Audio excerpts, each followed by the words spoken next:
Hi, everyone. Thanks for joining us for Bicycling Lunch and Learn. I am Connie Szabo Schmucker, Advocacy Director at Bicycle Garage Indy. And the Lunch and Learns we do on the second Thursday of the month from 12 to 1 via Zoom, so online. And we have a variety of topics. I'll put in the chat where you can find the previous recordings as well. So we record them. So if you happen to miss it or want to see something that was done prior, you can always go back and go to that page and find them. So Roy, let me see if I can make this. So yeah. So Roy Sparks and Andy Gramos were going to do this presentation and had conflicts. So we're going to have kind of an open discussion. I'm sure that people have things that they do to get ready in the spring, and we'll go through the slides that I do have from Roy and Andy as far as what to kind of spark conversation as to what we're going to do. I do want to mention that the Lunch and Learn is actually a program partnership with Bicycle Garage Indy, Bike Indianapolis, Central Indiana Bicycling Association, and Commuter Connect. So all of our partners help promote it and help support the efforts. So preparing for spring, and we have had some wonderful, actually summer-like days lately. So hopefully people are out getting out riding. I know I have. So so there are some tips for riding. First of all, we covered some of this a couple of months ago in preparing your bike. But if you haven't gotten your bike out since last fall, it had a winter rest, and you're wanting to bring it back out, there's a couple of things you should check, especially before your first ride. So you want to make sure that you clean off, cobwebs that may have gotten in, and clean your frame and components, lubricate your chain and other components. And when you lube your chain, you should use chain lube. I recently saw on a Facebook comment that somebody was using WD-40. You do not want to use WD-40 on chains because that's actually dries out the chain, and you want lubrication that's meant specifically for bicycle chains. So your friendly bicycle mechanic can help you choose what chain lube would be best for the type of riding that you're going to do. Check your shifters and derailleurs and all of that. Hopefully, you took advantage of the downtime during the winter and got your bike checked up and got a tune-up. If you didn't, then you're probably going to have a pretty long wait, because now that summer weather and spring weather is hit, people are getting out on their bikes and realizing, oh, I might want to take this in. And so the waiting list is usually pretty long for getting a bike in for a tune-up right now. Not saying you shouldn't. At Bicycle Garage Indy, you can actually make appointments, so you can continue riding your bike and then get it tuned up when your appointment comes in. And so you're really only out your bike for a day, instead of bringing it in and having it sit there until they can get to it. So it's not the end of the world, but as long as your bike is in working condition and you can still ride it, that's a good alternative as well. So if you haven't pumped up your tires for a couple of months, they definitely will need air. When somebody asks me how often should I pump up my tires, I always answer, before every ride, you don't want to get a flat on. So tires, bike tires lose air, and high pressure tires, bike tires, lose air quicker. So a rule of thumb is at least every week. And if you feel any softness whatsoever when you squeeze the tires, then it definitely needs air. You can check spoke tightness just by squeezing the spokes. Check your light mounts and reflectors, make sure they're still working. And for a lot of times, people will carry a lot of stuff in on their bikes, and then during the winter they take them off. Make sure that you repack it. Like I always carry, something to eat and some other sundry items that I stick in there, and then during the winter I take them out. So make sure that you replenish those. If you're hungry and you reach into your bag and there's not food there that you thought was going to be there, that's not great. So you want to make sure that you replenish stuff. So if you are going to go and ride in wet weather, I don't ride in wet weather, or I try not to. But if you are going to, then you might want to consider fenders and saddle covers and other wet weather accessories. That's pretty much a lot of the bike stuff. Does anybody have any other things that they look on their bike that you can either put them in the chat, or you can unmute yourself and comment.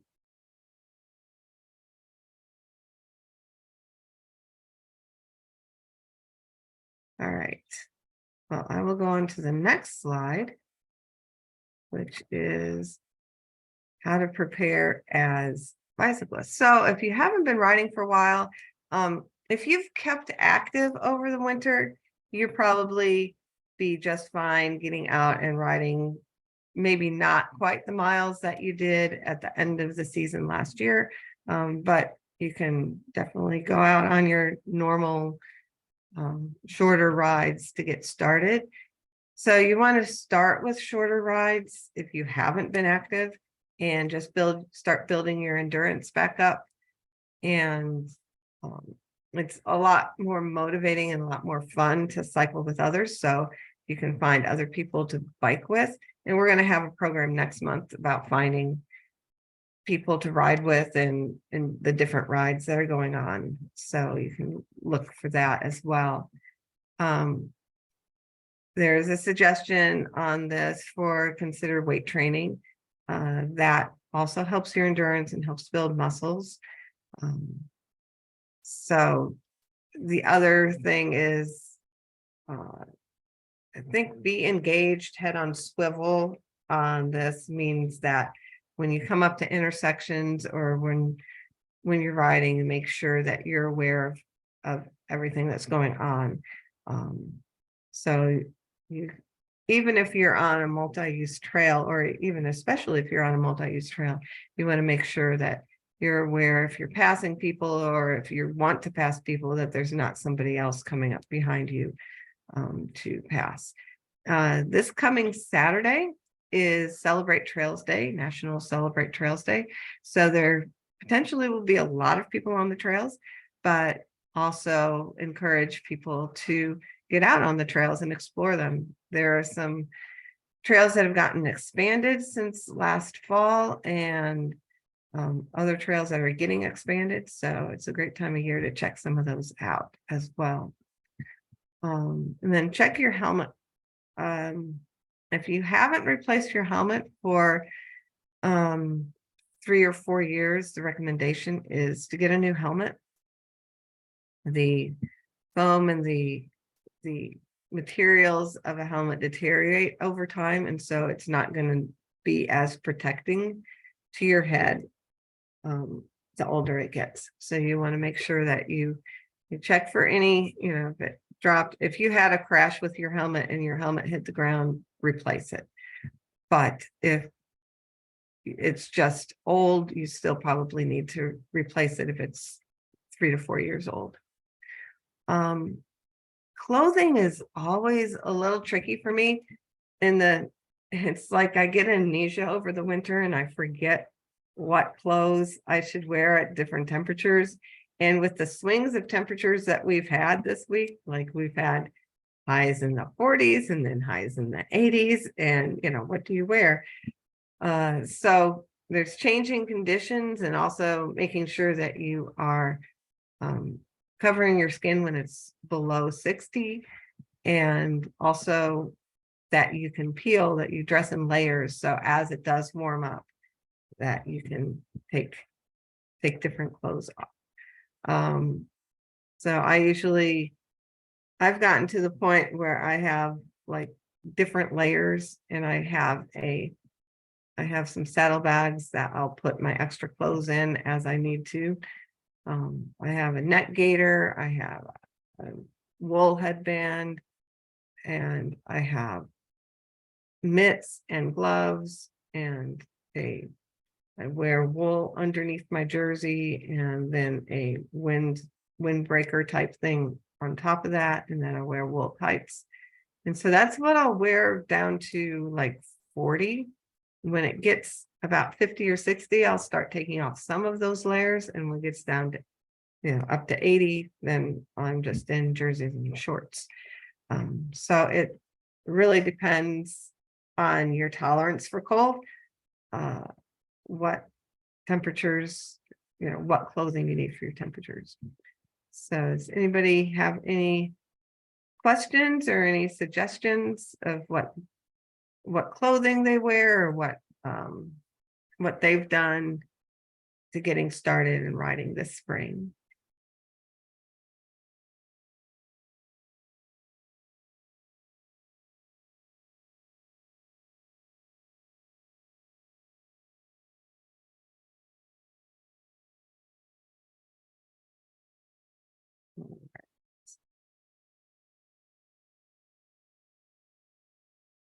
All right, and this is, if you do happen to get caught in the rain, what you should do after every rainy ride. So you want to clean your bike as soon as possible, because you don't want any of the grit from the road to settle into different parts on the bike. And then dry and lube your chain, same thing. And then you want to get out of your wet clothes as fast as possible. So you don't want to be stuck in wet clothes. It's not comfortable. So get into dry clothes quickly. And I have never done this, but the suggestion is to hit your clothes with a hose if they're gritty. I think they mean to, wash off outside with a hose if your clothes are gritty, because you don't want all of that grit to get into all of your laundry. And then you can pre-treat and clean your clothes after a rainy ride, because you're going to get a lot more dirty water. If you don't have fenders, the road spray will come up on your back, and you might get this stripe down your back of road gunk, which is not fun. So you want to clean that up as soon as possible, as soon as you get home. And then dry out your shoes and your gloves and your helmet and anything else that you can't put in a clothes dryer. Make sure that those are ready to go for the next time you want to get out riding. I try not to ride in the rain, but sometimes it looks like it's going to be a nice day, and then all of a sudden it rains. So after each rainy ride, I'll wipe down my bike and have to dry out my shoes sometimes, and dry out my jacket and all of that. Hopefully I've had my rain jacket on. If I take my rain jacket, because I think I might get caught in the rain, it also has a helmet cover, waterproof helmet cover. So I'll put that on my helmet, and that makes a huge difference, as well as putting on all my rain gear. I do have full rain gear. I have a rain jacket, the helmet cover, rain pants, and booties. But I don't have anything that keeps my hands dry, which I found in one rainy day ride that I did. So if it's kind of chilly and your hands get all wet, then they're going to get cold. And there's also, if you get caught in the rain and the temperatures drop, you have a chance of getting hypothermia. So you want to make sure you have enough layers. That's why I like wool, because even if wool is wet, it still has its warming properties. So you still stay warm. Did anybody get caught in the rain either this year or in previous years? Have any rainy day bike stories?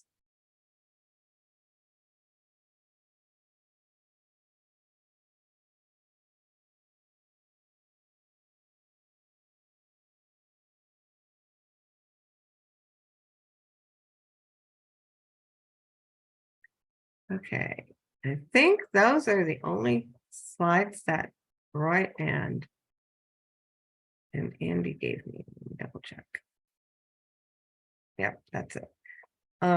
So I was trying to think. So coming up, there's a couple of different activities that are coming up. I mentioned the Celebrate Trails Day, which is on Saturday, which is also Earth Day. There is a trail cleanup on Fall Creek Trail and the Monon Trail, starting at, I think it's 9:30 in the morning until 5. So all day there's going to be people out. And last year there was they collected a lot of trash along the trail. So they do it on an annual basis. A bunch of volunteers that come out and do that. So it looks like it will be a great day for that on Saturday. And then if you are into or curious about electric bikes, Bicycle Garage Indy on Saturday has the first of our e-bike demos. We're going to have them once a month for the next couple of months. So the first one is this coming Saturday at our North store from 11 to 4.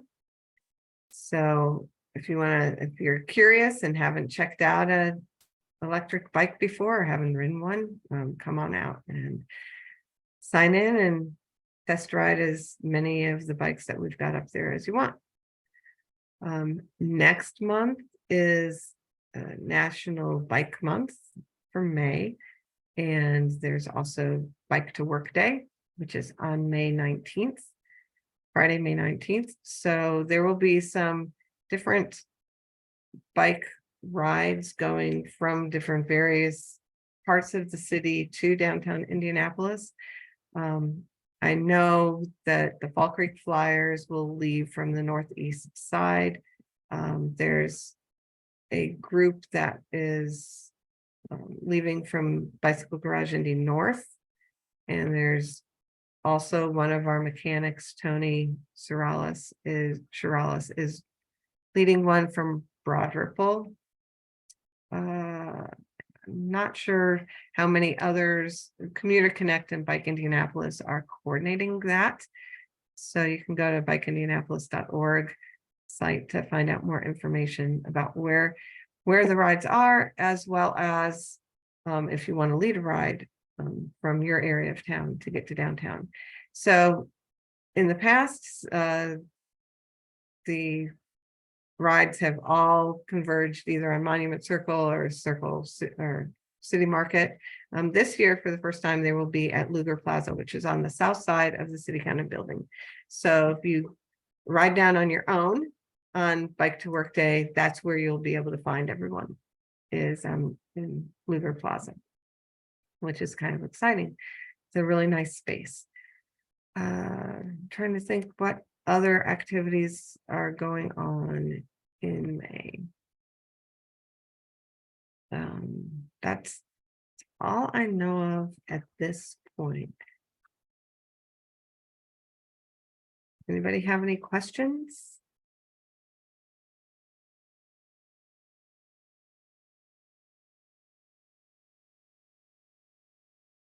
All right.